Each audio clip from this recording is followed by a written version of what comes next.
히브리서의 말씀이 사실 굉장히 좀 어려운 말씀입니다. 그렇다고 해서 그냥 뛰어넘을 수 있는 또 그런 말씀이 아닙니다. 왜냐하면 너무나 중요한 말씀이기 때문에 그렇습니다.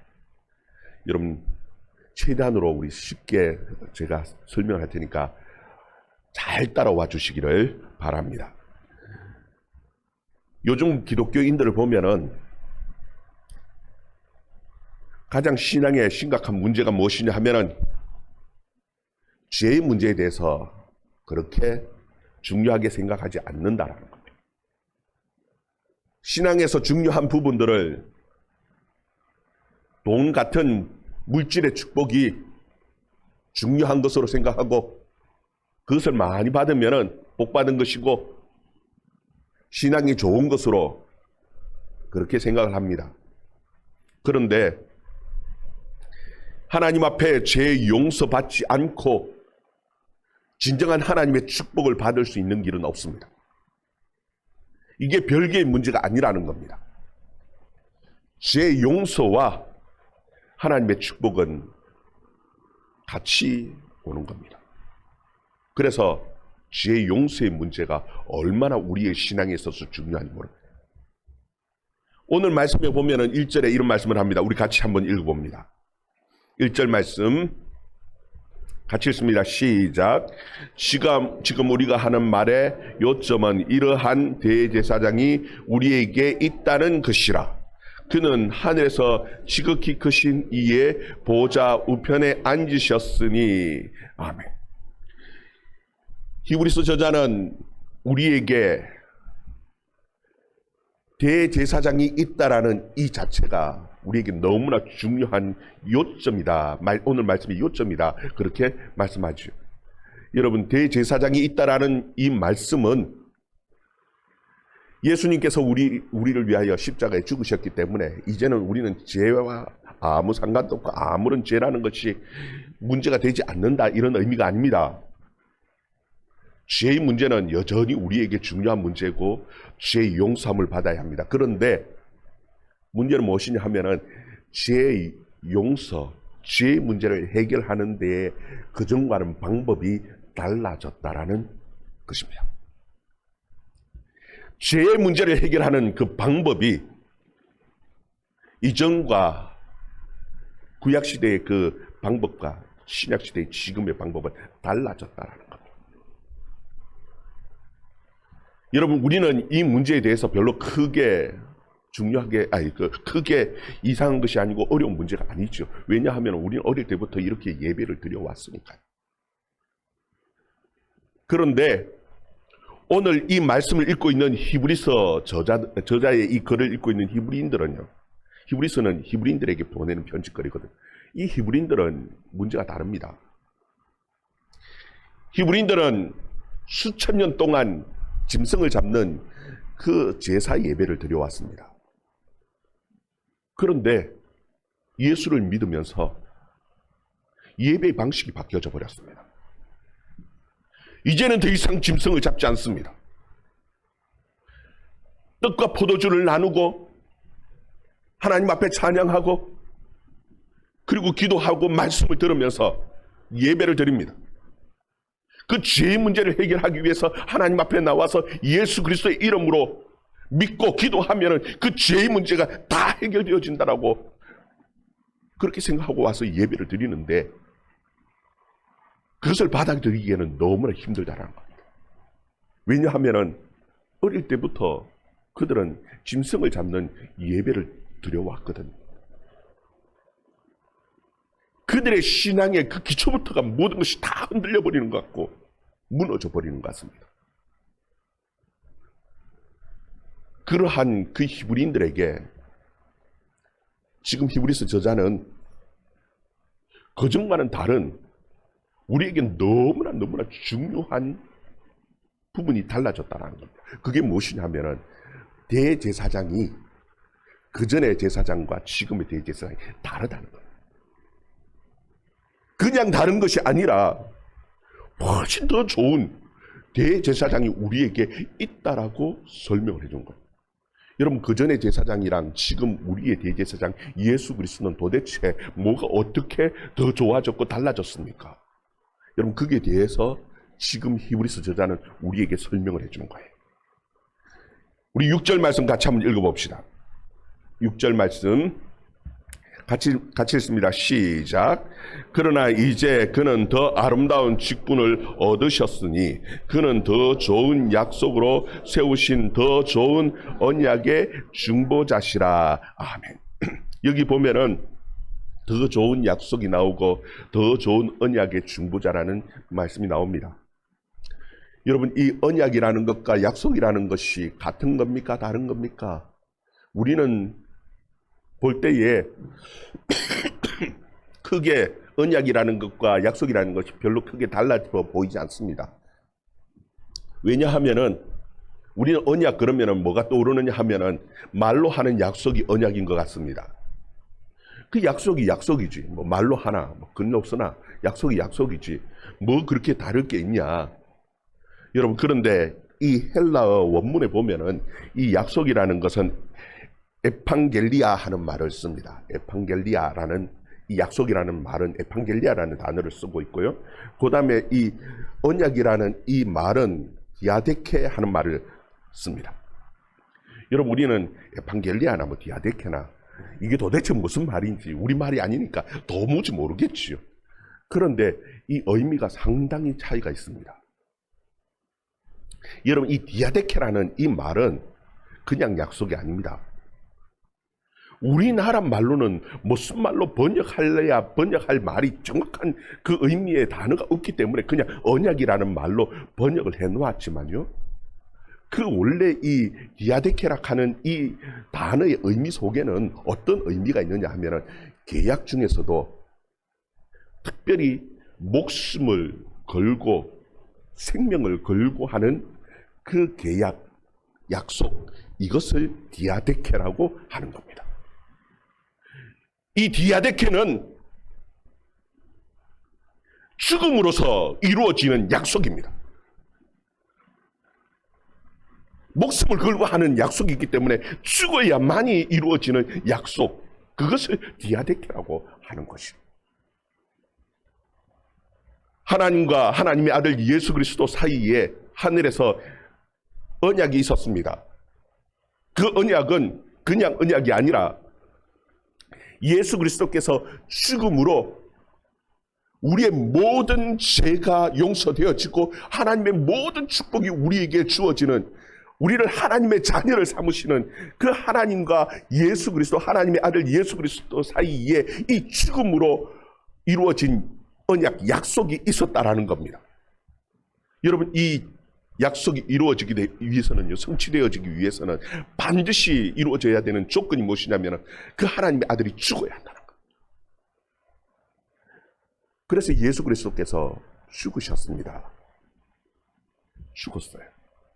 그래서 그 언약은 성취되어졌지요. 그 언약의 성취자이심과 동시에 오늘 거기에 보면은 중보자다 하는 표현을 써놓았어요. 여러분, 예수님께서는 언약에 성취하신, 본인이 성취하신 성취자임에도 임과 동시에 또 하나 중요한 것은 중보자라는 것이, 여러분, 그 전에 있었던 모든 제사장들은 다 중보자였습니다. 그런데 그들은 본인이 언약을 성취하는 성취자가 아닙니다.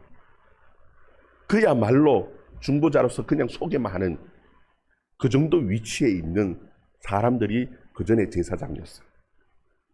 그리고 그들은 죽으면은 그 중보자를 대신해서 또 새로운 제사장을 세워야만 했었습니다. 그런데 예수 그리스도께서는 죽으시고 끝이 아니었습니다. 오늘 말씀에 보면은 하나님 보좌 우편에 앉아 계신다라고 표현하고 있죠. 예수 그리스도께서는 죽음으로 그 언약을 성취하셨을 뿐만 아니라 부활하셔서 하나님 보좌 우편에 앉아 계심으로써 우리에게는 더 좋은 중보자가 되셨다라는 겁니다.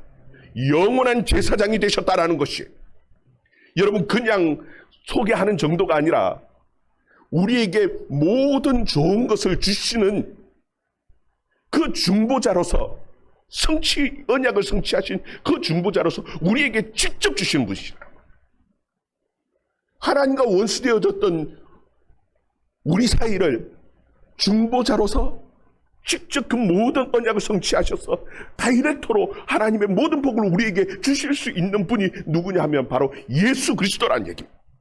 그래서 과거의 그 제사장하고는 차원이 다른 더 좋은 제사장이라고 표현하고 있는 거예요.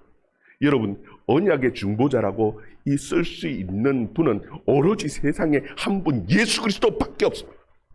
수많은 제사장들이 있었지만 그 제사장들에게 언약의 중보자라고 표현하지 않습니다. 왜냐하면 그들은 죽음으로 그 언약을 성취하는 그런 존재가 아니기 때문에 그렇습니다. 오로지 예수 그리스도만이 언약의 중보자가 되실 수 있고 우리에게 가장 좋은 중보자, 대제사장, 하나님의 보좌 우편에 계시는 그와 같은 중보자가 되신다. 여러분, 그런데 거기 보면은 이 대제사장은 하나님의 보좌에 계시는 하늘의 지극히 크신 이의 그 보좌 우편에 계시는 이라고 소개하고 있죠. 여러분, 그러면은 다른 제사장들은 어디에 있었습니까? 눈에 보이는 성전에 있었습니다. 성전에서 하나님 앞에 제사드리고 하나님의 백성들을 하나님 앞으로 인도해가는 그와 같은 중보자의 역할을 해가 왔었어요. 그러면은 이 눈에 보이는 이 성전은 도대체 무엇이고 지극히 높으신 이의 하늘 보좌 이곳은 도대체 무엇이냐라는 겁니다. 여러분, 4절 5절 말씀 같이 한번 읽어봅시다. 4절 5절 말씀 같이 읽습니다. 시작. 예수께서 만일 땅에 계셨더라면 제사장이 되지 아니하셨을 것이라. 이는 율법에 따라 예물을 드리는 제사장이 있습니다. 그들이 섬기는 것은 하늘에 있는 것의 모형과 그림자라. 모세가 장막을 지으러 할 때에 지시하심을 얻음과 같으니 이르시되 산과 모든 것을 산에서 내게 보이시던 본을 따라 지으라 하셨느니라. 아멘. 여기 보면은 이 땅에 있는 이 성전, 예루살렘에 있던 그 예루살렘 성전뿐만이 아니라 그 전에 모세가 만들었던 그 모든 성전은요, 원형이 있습니다. 원본이 있다라는 겁니다. 그 원본이 무엇이냐면 하늘에 있는 성전이 원본이었습니다. 하나님께서는 모세에게 시내산에서 하나님의 말씀을 주시면서 이 모세를 그 하늘의 하늘 성전을 보여주셨습니다. 모세는 그 시내산에서 하늘 성전을 보고 그곳에서 하나님 앞에 예배하는 그 경험을 했었습니다. 그리고 하나님께서는 이 땅에 성전을 만들게 하셨는데 그 성전은 무엇이 본이냐 하면은 원본인 하늘 성전을 그걸 모델로 삼아서 만들어 놓은 모형이라는 거예요. 그래서 그 5절에 보면은 그들이 섬기는 것은 하늘에 있는 것의 모형과 그림자다 그렇게 말씀하죠. 여러분, 이 구약 성경에 나오는 모세가 만들었던 성막도 그리고 솔로몬이 만들었던 그 성전도 다 무엇이냐 하면 하나님의 하늘 성전의 모형으로 만들어 놓은 것이었어요. 그러면 우리가 고민해 봐야죠. 왜 꼭 굳이 하나님께서는 모형을 만드셨을까요? 모세가 하나님의 그 지성소에서 하나님의 하늘 그 성소에서 예배 드렸던 것처럼 여러분, 오늘날 우리 하나님의 백성들, 이 신약 시대에 살아가고 있는 이 하나님의 백성은 우리는 짐승을 잡고 성전에서 그렇게 예배드리지 않습니다. 바로 그 모세가 그 하늘 지성소에서 예배드렸던 것처럼 우리도 하나님의 하늘 지성소에서 예배드리는 것입니다. 그럼 바로 그 하늘 지성소에서 예배드리도록 그렇게 하면 되지. 하늘의 성전에서 예배드리도록 하면 되지. 왜 꼭 굳이 모형을 만들었을까? 여러분, 모형을 만드는 이유가 있습니다. 그게 무엇이냐 하면은요, 어린 아이들을 가르칠 때에 여러분 어린 아이들은 말로서 설명해서는 잘 몰라요. 그래서 아이들 교육할 때 가장 중요한 게 무엇이냐면 아이들이 가지고 있는 모든 감각들을 다 통합해서 무엇인가 이래 보고 경험할 수 있도록 가르치는 이것이 너무너무 중요해요. 통합 감각 교육이요. 이게 너무너무 중요하다. 촉각을 사용하고요. 미각을 사용하고요. 시각을 사용하고 청각을 사용하고 모든 우리가 가지고 있는 이 감각을 통해서 보고 듣고 느낄 수 있도록 그렇게 교육하는 것이 너무나 너무 중요해요. 하나님 그것을 너무나 잘 아셨어요. 그래서 처음 이스라엘 백성들을 만나셨을 때 하나님께서는 그들이 들을 수 있는 귀로 직접 하나님의 음성을 듣도록 그렇게 말씀하셨어요. 왜 그렇게 하셨을까? 여러분 어리기 때문에 그런 겁니다. 그리고 하늘에 성전이 있다라는 것을 어떻게 설명을 합니까? 하나의 모형을 만들어 놓으셨습니다. 그게 무엇이냐 하면은 성막이었습니다. 그리고 우리의 죄의 문제를 해결해야 된다는 것을 어떻게 설명을 합니까? 제사를 통해서 하나님 앞에 예배하고 인간의 죄의 문제를 해결하고 그리고 하나님의 축복이 그것을 통해서 주어지는 것을 이 제사를 성전에서 드려지는 그 제사를 통해서 하늘 성전에서 이루어지는 그 일들을 가르쳐 주시는 것이었어요. 여러분 9절 말씀 같이 읽습니다. 시작. 또 주께서 이르시기를 이 언약은 내가 그들의 열조의 손을 잡고 애굽 땅에서 인도하여 내던 날에 그들과 맺은 언약과 같지 아니하도다.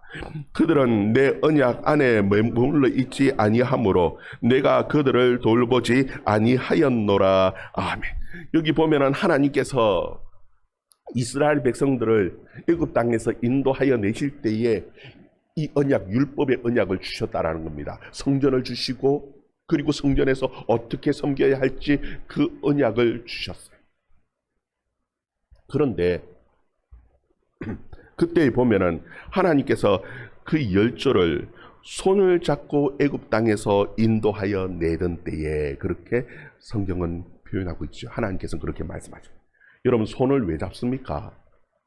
그냥 인도하여 내셨다가 아니라 하나님께서 그들의 손을 잡고 인도하여 내시던 때 여러분 어리기 때문에 어린 아이이기 때문에 손을 잡고 인도하여 내시는 겁니다.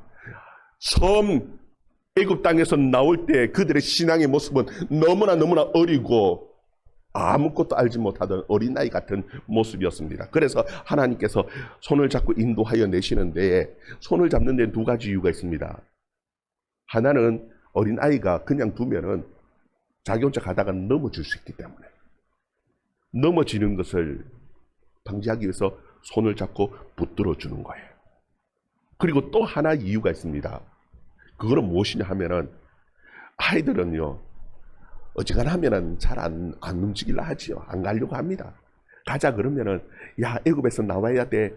그냥 가자 하면은 따라 나옵니까? 그러니까 하나님께서는 그들을 손을 잡고 끄집어 내는 데에 그냥 끄집어 내는 것이 아니라 하나의 약속을 하셨습니다. 무슨 약속을 하냐면 가나안 땅, 젖과 꿀이 흐르는 그 가나안 땅이 있는데 내가 그곳을 너희들에게 주려고 해.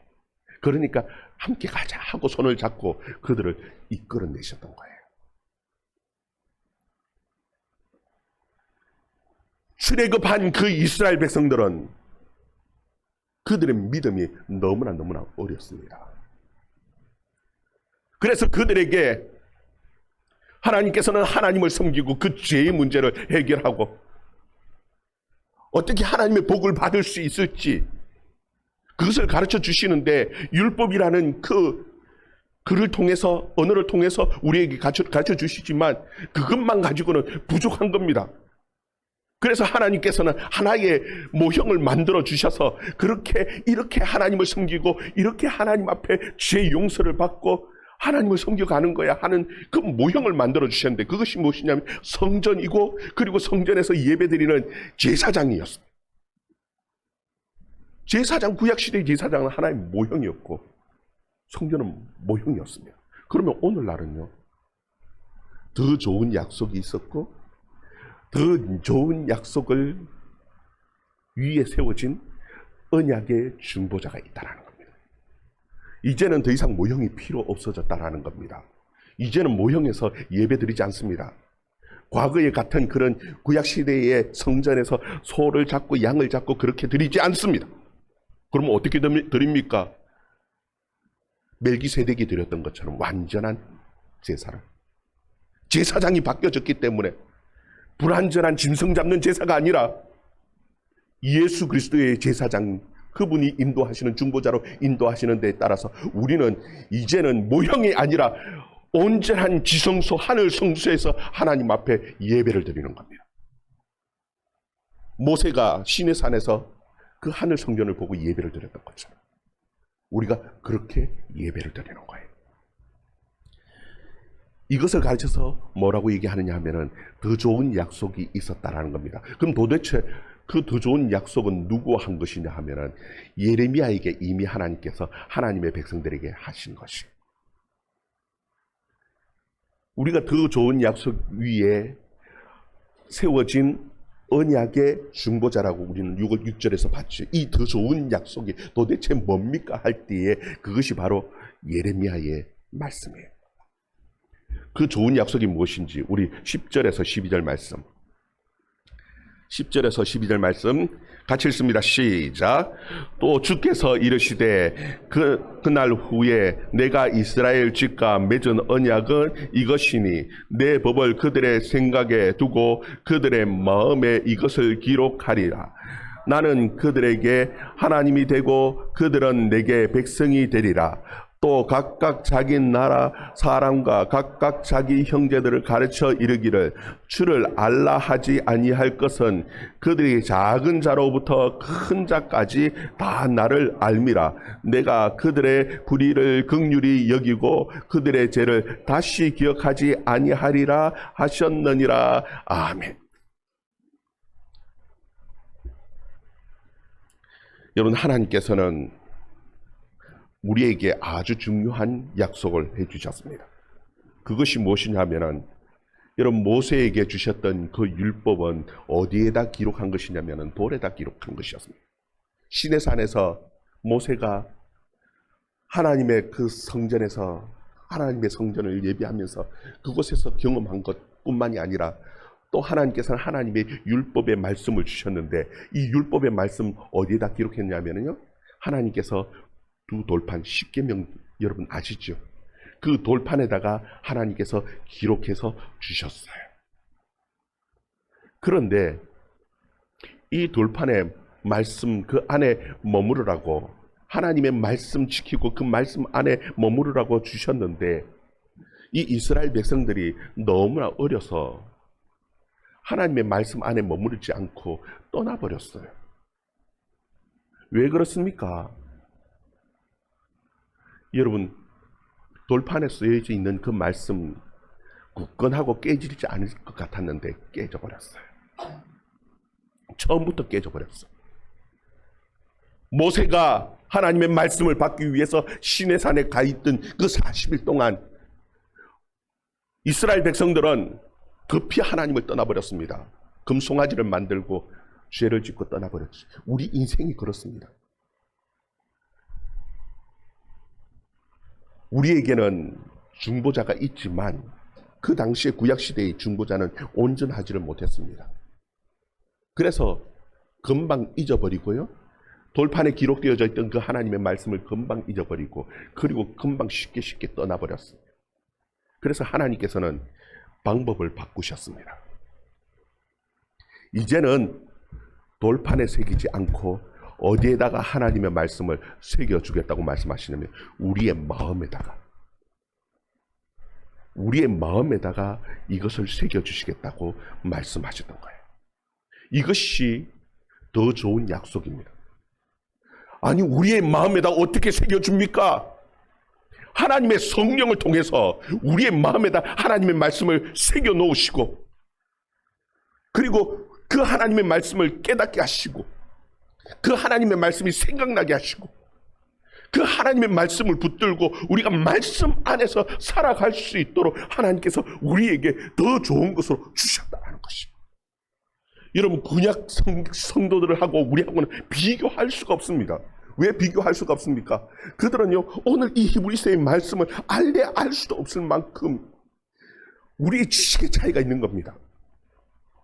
우리에게는 하나님께서 이 하나님의 말씀을 깨달을 수 있는 지혜를 주셨어요.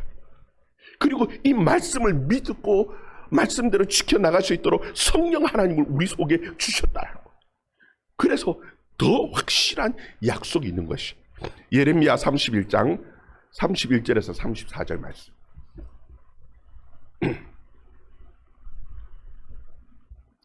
예레미야 31장 31절부터 34절 말씀 같이 읽습니다. 시작.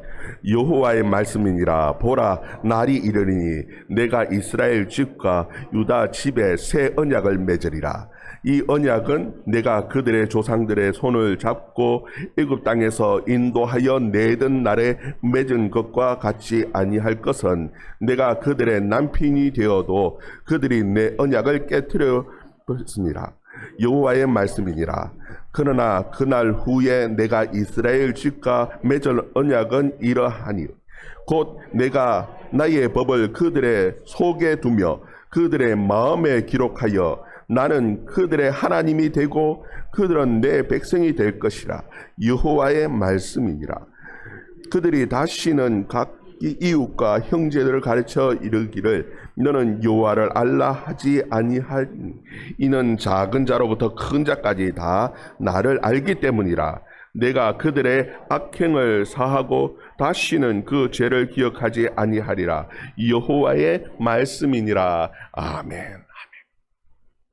하나님께서는 우리에게 더 좋은 약속을 해주셨습니다. 이것이 바로 예레미야 31장에 나오는 이 약속의 말씀입니다. 하나님께서 새 언약을 맺으시겠다는 겁니다. 그 전에 언약은 부족하기 때문에 그것 가지고는 하나님의 백성으로서 잘 하나님의 말씀 안에 거하고 살아가기에는 부족하기 때문에 하나님께서는 새 언약을 맺으시는데 그 새 언약의 내용이 무엇입니까?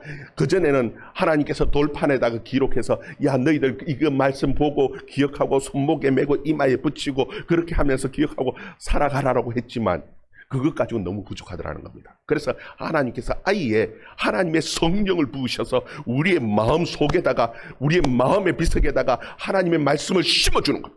새겨주는 거예요. 그래서 우리는 하나님의 말씀을 들을 때 100% 다 알 수 없죠. 그러나 순간순간 필요할 때마다 하나님께서는 우리에게 성령을 통해서 지혜를 주셔서 하나님의 말씀을 깨닫고 하나님의 말씀을 힘입어서 살아갈 수 있도록 하나님의 말씀 안에 거하고 살아갈 수 있도록 하나님께서 우리에게 은혜를 주셨습니다. 예수 그리스도께서 십자가에 죽으시고 그 언약을 이루셨을 뿐만 아니라 우리의 중보자로 우리를 하나님의 앞에 인도해 가시고 하나님의 축복을 주시는 중보자일 뿐만 아니라 또한 우리에게 엄청난 큰 선물을 주셨는데 그것이 무엇이냐면 성령을 우리에게 물붓듯이 부어주신다라는 것. 성령을 부어주셔서 성령을 통해서 하나님의 말씀을 알고 하나님의 말씀을 깨닫고 하나님의 말씀대로 살아갈 수 있게 우리에게 하셨다는 것입니다. 여러분, 구약 성도들하고 우리하고는 예배가 다릅니다. 구약 시대에는 짐승을 잡았지요. 그리고 그것을 가지고 제사장의 피를 뿌리고 할 때 바깥에 뜰에서 처음부터 쳐다보고 기다리고 있었던 것이 그것이 구약 성도들이었습니다. 그런데 우리는 그렇게 예배드리지 않습니다. 지금 우리가 예배드리고 있지만 우리 눈에는 아직도 눈이 어두워서 영적인 눈이 없어서 잘 보이지는 않을지 몰라도 이 가운데 하나님의 영광이 임하시고 우리는 하나님의 그 거룩한 하나님의 지성소 안에서 예배드리는 하늘 성소에서 하늘 성전에서 예배드리는 거룩한 주의 백성들이라는 사실을 여러분 꼭 기억할 수 있기를 바랍니다. 그리고 하나님께서는 우리에게 엄청난 큰 선물을 주셔서 죄를 이기고 살아갈 수 있게 하셨습니다. 하나님의 말씀 안에 거하게 하셨습니다. 그게 무엇입니까? 할 때에 하나님의 성령을 우리에게 부어주셔서 우리가 들은 그 하나님의 말씀 그것을 깨닫게 하시고 이 말씀을 우리의 믿음에 적용시킬 수 있게 하시고 이 땅 가운데서 믿음으로 살아가게 하시는 하나님의 능력이 있음을 여러분 깨닫고 말씀 안에서 믿음 안에서 살아갈 수 있는, 그리고 여기처럼 죄를 이기고 살아갈 수 있는 그와 같은 주의 백성들 되어줄 수 있기를 주의 이름으로 축원합니다. 기도하겠습니다.